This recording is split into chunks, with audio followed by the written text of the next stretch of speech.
En nuestra siguiente mesa de debate queremos reflexionar sobre cómo se está comunicando la sostenibilidad en 2025. Para ello queremos dar la bienvenida a Carlos Arango, nuestro moderador, director general de DIRSE. Y como ponentes contamos con Daniel Morales Gutiérrez, director de Sostenibilidad, ESG y Fundaciones de MasOrange. Alicia Fernández del Viso, directora de ESG de Celnex. Xavier Rivera, director de Comunicación, Relaciones Institucionales y Sostenibilidad de BAS. Y Santiago Quiroga, director de Calidad y Sostenibilidad en IFEMA. Muchas gracias. Hola. Buenos días, ¿qué tal? Encantado de saludaros. Soy Carlos Arango, soy el director general de DIRSE, la Asociación Española de Directivos de Sostenibilidad, y voy a ser el moderador de esta mesa. Tenemos que esperar, 2 minutos a que terminemos de ponernos todos los micrófonos y damos comienzo a esta mesa que voy introduciendo, así aprovecho. Es una mesa que versa en torno a comunicación y sostenibilidad. La verdad que un tema que muchas veces intentamos separar o no ligar íntimamente, seguramente igual en el pasado ha habido alguna mala praxis o igual un exceso de comunicación vacía de contenido real, pero que creemos profundamente que son dos mundos, lógicamente, que tienen que estar unidos, ¿no? Que se tienen que retroalimentar, la sostenibilidad crecer al lado de una comunicación sostenible y eficaz, y una comunicación también a la que desde el ámbito de la sostenibilidad tenemos que dar argumentos y contenido de valor, pues para ir comunicando. Y de todo esto y de algunas cosas más, pues ahora en un par de minutos empezaremos a hablar. Muchas gracias.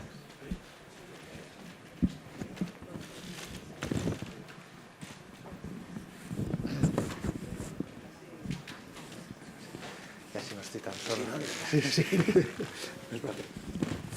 Hablar no sé, pero compañía la hago bien, ¿eh? ¿Tenemos algún orden de sitio?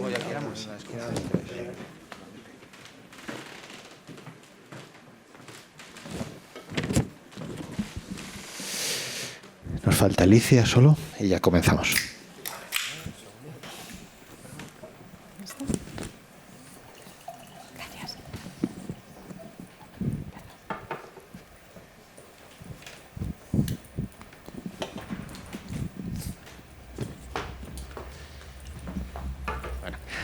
Como ya estamos todos y aprovechando mientras os poníais los micrófonos, he soltado un contexto y para poder iniciar y ponernos todos en situación, y por respetar el horario, pues si os parece comenzamos. Voy a estar pendiente del reloj para terminar en hora, y sí que os voy a pedir que hablemos pues, en brevedad, yendo al punto concreto que preguntamos, y que sea más un diálogo que una serie de preguntas y respuestas, y si os queréis interrumpir, maravilloso, ¿vale?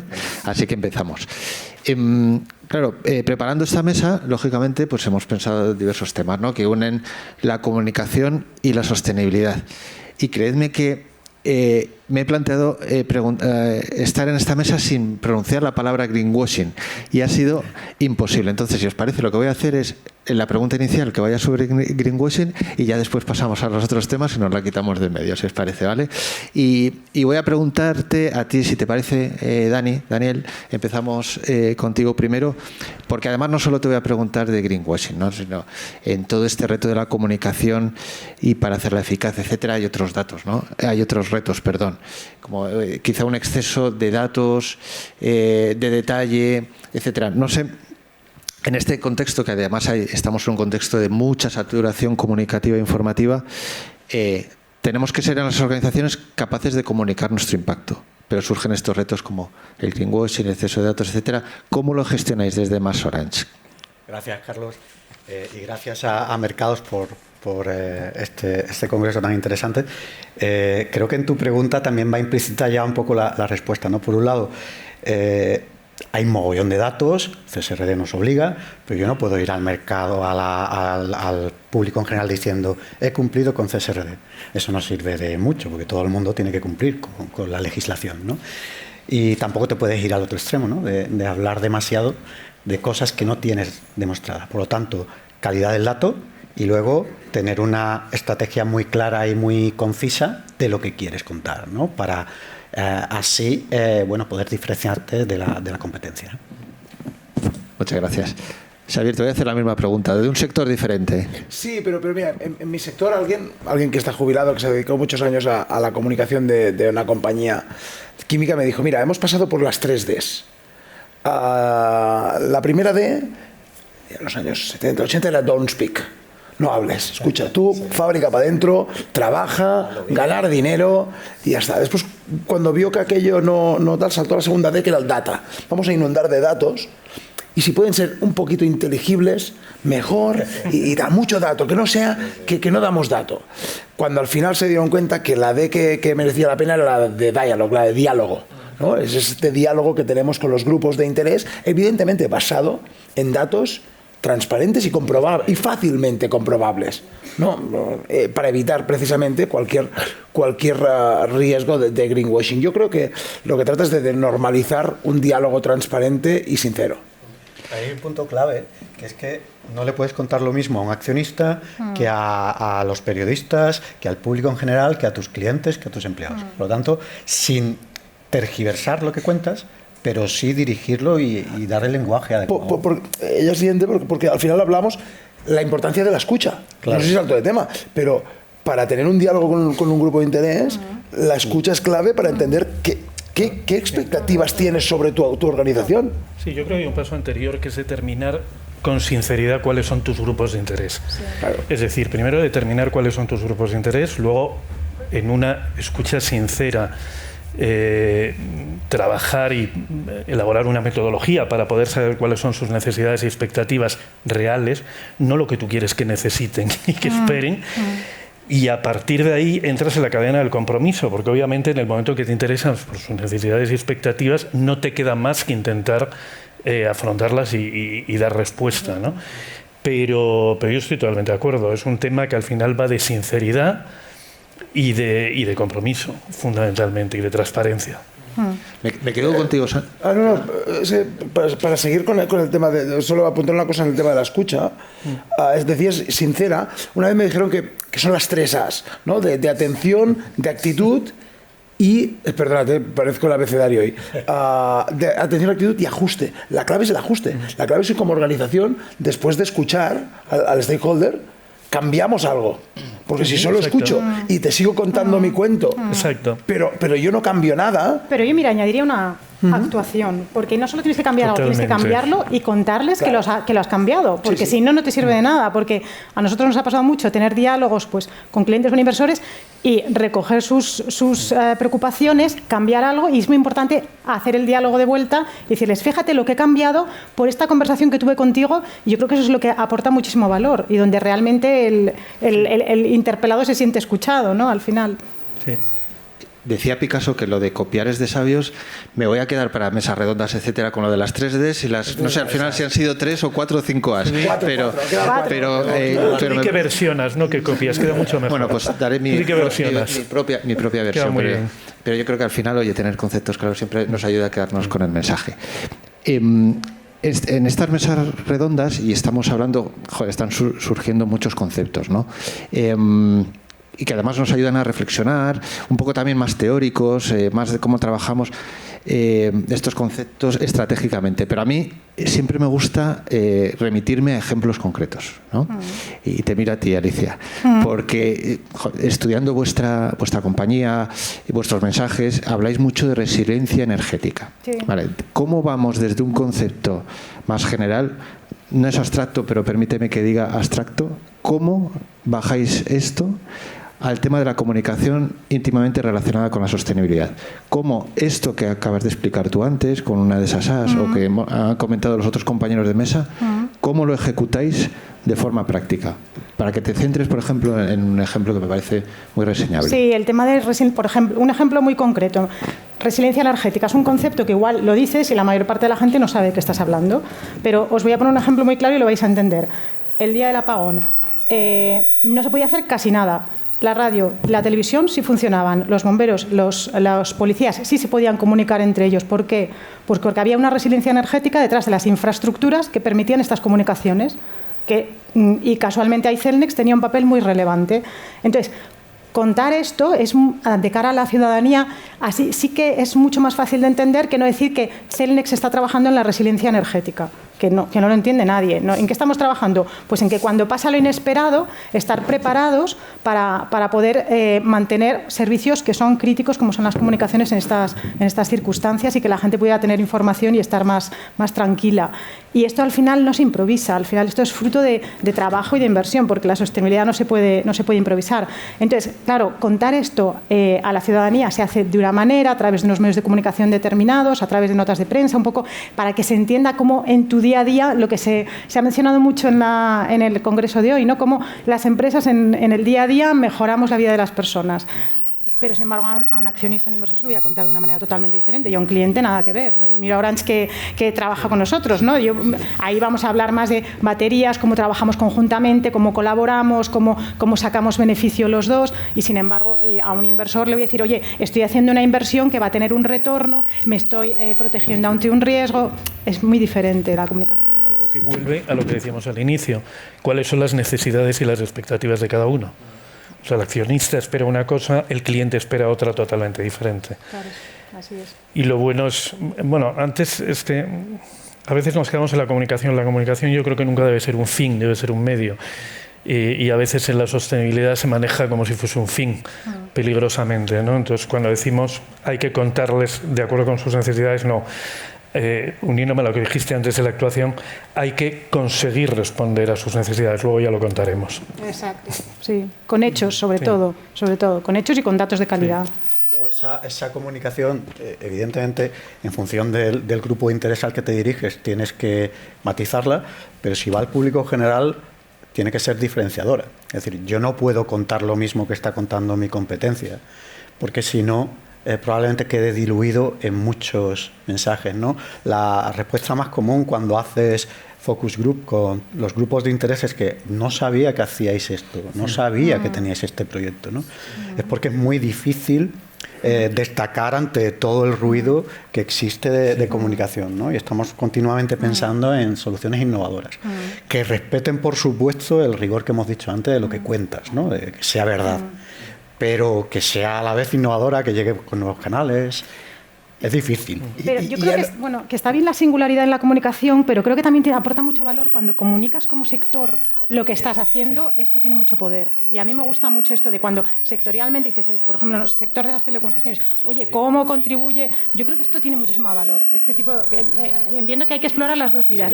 Yo me singularizo como empresa, pero también me uno a mis compañeros, ¿no? Y cuento cómo impactamos como sector en la sociedad. La pandemia se hizo. En la pandemia, el sector de telecomunicaciones en concreto, que es el de Alicia y el mío, hicimos un ejercicio de comunicación conjunto para explicar lo importante que estaban siendo las redes en el momento para sostener la economía. Eso legitima el mensaje, ¿no? El que sea todo el sector el que está lanzando, no suena ya a un mensaje de marketing de una empresa concreta, sino que suena a una tendencia, a una decisión de grupo. Si me dejas, te protege contra el greenwashing un poco, ¿eh? También, pero son conceptos compatibles y, de hecho, yo creo necesarios ambos, porque la diferenciación ya no de compañía, sino ya no es ante la competencia, es ante el ruido, ¿no? Es ante ese concepto de la infoxicación. ¿Cuántos inputs recibimos a lo largo del día? Ya no es un problema de que mi mensaje llegue más que el de mi competencia, sino es que mi mensaje por un segundo, por un milisegundo,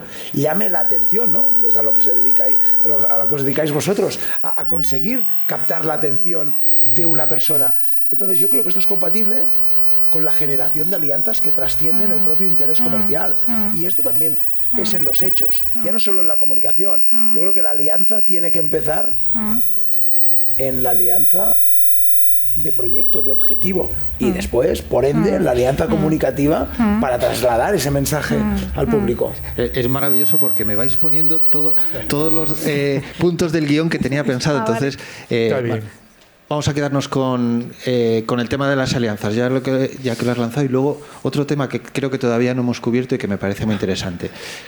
Al final, muchos de estos proyectos que lanzamos en el ámbito de la sostenibilidad, como en otros ámbitos, son temas de alianzas, son temas de unirnos con empresas muchas veces de sectores diferentes, no solo de nuestro sector. Entonces, ¿cómo gestionar de forma eficiente la comunicación cuando pueda haber intereses un poco diferentes, formas de trabajar diferentes? ¿Cómo trabajar esas alianzas? Primero de todo, tienen que ser muy sinceras. Y tú al principio decías, ¿no? Antes, cuando estábamos subiendo, sí, ¿no? La comunicación y el greenwashing, ponerlo poner la comunicación y la sostenibilidad en la misma frase podía alguna vez suscitar cierta contradicción y creías que no. Claro que no, es que esto de hoy es una alianza. O sea, sentarnos en el mismo sitio para exponer qué hacemos, qué retos tenemos, cuáles compartimos, cuáles no, es una alianza porque genera adeptos. Genera que alguien diga, hostia, pues en el sector de las telecomunicaciones hacen esto, el sector de la química hace esto. Nosotros, como somos una empresa B2B, es decir, industrial, todo lo que hacemos con clientes es una alianza. O sea, nosotros nos dedicamos a ir a la ciencia a buscar una respuesta para un cliente. Es decir, si conseguimos que Inditex haga la primera chaqueta del mercado hecha de residuos textiles, nosotros estamos poniendo ciencia al servicio de un cliente que a la vez lo pone al servicio del consumidor. Pero es que si yo tiro para atrás me encuentro con Celnex, que me instaló la primera red de 5G privada de toda España en un polígono químico en mi casa, y gracias a tener esa red de 5G privada yo pude desarrollar casos de uso de inteligencia artificial enfocados a la sostenibilidad que después se beneficia otra vez mi cliente y al final el consumidor.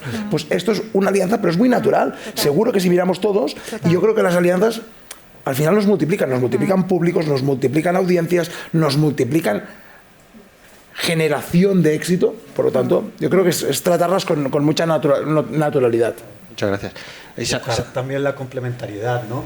Por ejemplo, si Celnex y MasOrange realizan un proyecto conjunto, el público al que MasOrange se dirige en general es masivo, mientras que el de Celnex es más empresarial, con lo cual la comunicación conjunta va dirigida a públicos diferentes, con lo cual no hay conflicto en esa comunicación, al contrario, hay complementariedad. Y hay la cadena de valor al final. Y lo que tiene que ser es coherente, yo creo, este tipo de alianzas, ¿no? Al final que tengan sentido, lo que las dos que habéis comentado tienen sentido para el negocio de ambas empresas.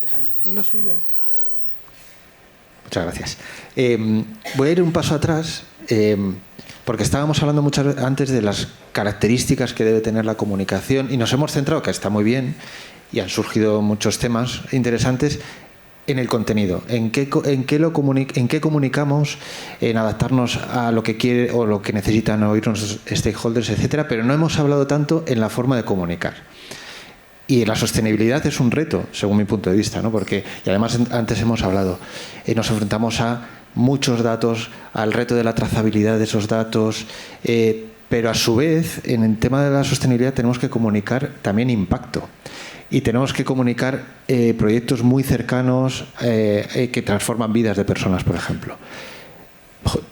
Creo que es un reto importante y que muchas veces es difícil, ¿no? Cómo enfrentarnos a ese equilibrio, quizá entre lo técnico, a los datos abrumadores, etcétera, frente a esa narrativa y a esa emoción que debemos transmitir en nuestros mensajes.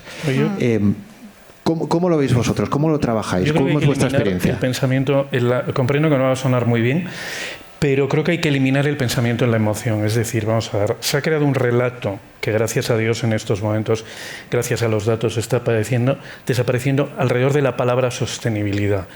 Yo tengo prohibido en IFEMA que el gabinete de prensa saque cualquier nota donde sostenible sea un adjetivo per se. ¿Sabes? Vamos a hacer una conferencia sostenible, el transporte será sostenible, vamos a hacer una feria sostenible. ¿Exactamente por qué? Es decir, entonces sostenible se ha convertido en una palabra mágica que si los que somos ya bastante mayores miramos atrás, pues en su momento era la red, ¿no? Era Internet. Y antes de eso eran... entonces llega un momento que dices, a ver, a lo mejor lo que tenemos es que intentar convencer con los datos, utilizar los datos efectivamente de una manera más asequible, evitando la segunda D que decía Xavier, y haciendo que esos datos sean comprensibles y transparentes, efectivamente, y además puedan estar referenciados a algún sitio donde efectivamente pueden ampliarse para aquellos que tengan un mayor conocimiento técnico, etcétera, etcétera. Pero se tiene que dejar de usar la palabra sostenible como si fuese un adjetivo que per se generase una emoción y una empatía en el cliente, porque es lo que se está haciendo y al final se está pervirtiendo absolutamente la palabra y con la palabra el concepto.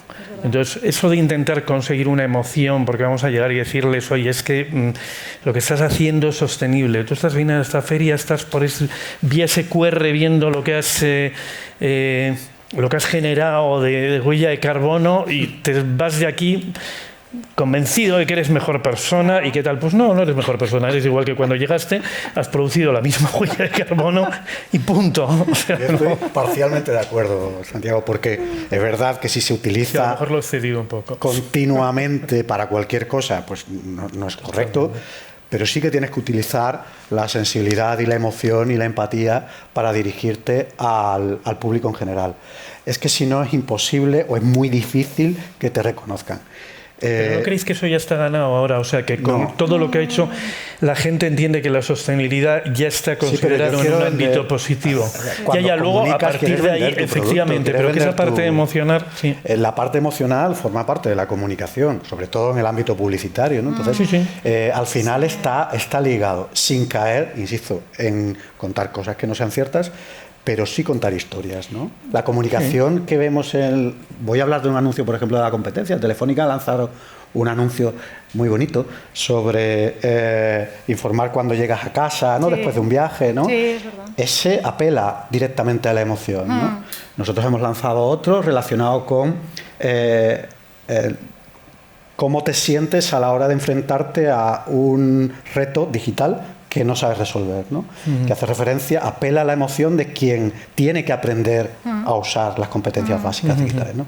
Apelar a la emoción no es malo, lo malo es apelar sobre sentimientos que son falsos o sobre cosas que tú no vas a hacer. Es que, hablando además de ese anuncio de Telefónica, del que como gallego estoy especialmente enamorado, sí, lo que cuentas, o sea, lo que quiero decir, a lo mejor no lo expliqué adecuadamente, traslada contenido, al final traslada una historia que es real. O sea, lo que quiero decir es, vamos a descargar la palabra sostenible del hecho de que venga cargada de emoción per se, solo por citarla, y vamos a contar datos, vamos a contar historias. Historias de una manera, efectivamente, Telefónica lo cuenta así, vosotros lo contáis así, es decir, hay historias que se pueden contar y que son historias reales y que estamos dando datos. Claro. Pero los datos no aportan nada al público en general. Bueno, cuando digo datos, digo... Es que depende de la audiencia. Que esté basado en datos. Que esté basado en datos, que sea real. Hay una cobertura en ese sitio y Marusa, que se llama protagonista, puede recibir... No sé quién, creo que lo ponías tú encima de la mesa antes de decir, pero hacéis esto, ¿no? Yo creo que esto es un elemento que hay que meter en esta ecuación o en esta Thermomix para entender cuál es la lógica de la comunicación y la relación con los medios es paradigmática, pero nos sirve también para extrapolarlo a cualquier tipo de público finalista, que es el valor noticia. Es cuándo seremos capaces, cuándo somos capaces de llamar la atención al otro. Y es cierto que siempre, históricamente, y todavía lo es muy difícil que las noticias positivas tengan valor noticia. Y normalmente los hitos en sostenibilidad casi nunca son heroicos. Normalmente son pequeños pasitos que vamos dando. Y a mí me cuesta muchísimo que estos pasitos que vamos dando se metan en las agendas mediáticas, sea en la lógica de redes sociales, sea en la lógica de los medios tradicionales, sea no offline. Entonces, yo creo que allí tenemos un reto de cómo somos capaces, y es la peor expresión para hablar de sostenibilidad, de hacer mancha de aceite. Bueno, hay que buscar otra metáfora. Sí. Pero a ver, yo creo que es importante, teniendo en cuenta sostenibilidad, y es algo que se ha hablado mucho hoy, el tema del largo plazo. O sea, yo no busco ser trending topic. Yo quiero ser trending topic a largo plazo. Sí. Sobre todo porque soy una empresa de infraestructuras. Entonces yo creo que hay que buscar apalancarse más en la coherencia, en realmente tener un mensaje sostenido en el tiempo.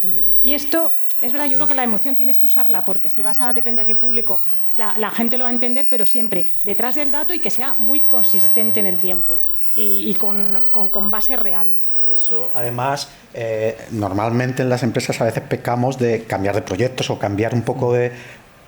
puede sonar aburrido, pero como no seas constante en tu proyecto, en tu conjunto, tu programa, al final es que no le llega a nada, claro. ¿no? No puedes estar en todo a la vez, ¿no? Y te da credibilidad, decir, llevo 20 años, hoy había dicho gente, llevo 10 años, llevo 20 años haciendo esto y quiero hacerlo los 20 años siguientes. Sí. Ostras, a mí esto me encanta, exacto. Sí. Pues la verdad es que me lo habéis puesto facilísimo y me lo he pasado muy bien en esta mesa redonda, pero ya nos están diciendo que el tiempo se nos ha acabado. A mí me ha pasado volando, porque sobre todo ha sido una mesa de diálogo, que es lo que buscábamos. Así que muchísimas gracias a los 4 y continuamos con la jornada. Gracias a todos.